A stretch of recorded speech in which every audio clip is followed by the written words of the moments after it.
Babaeng wanted sa dalawang kaso ng estafa, arestado sa Tahanan Nito sa Dagupan City. Para sa detalye ng police report na yan, kasama natin Idol Neil Moyano.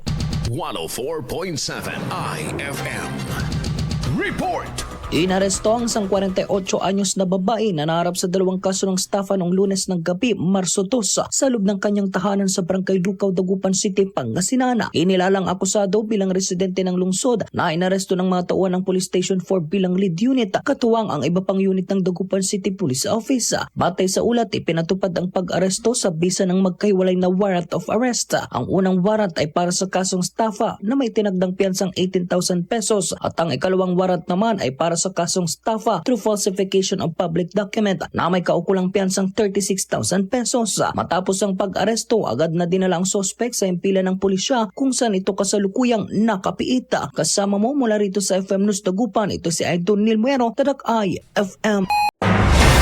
IFM News. IFM News.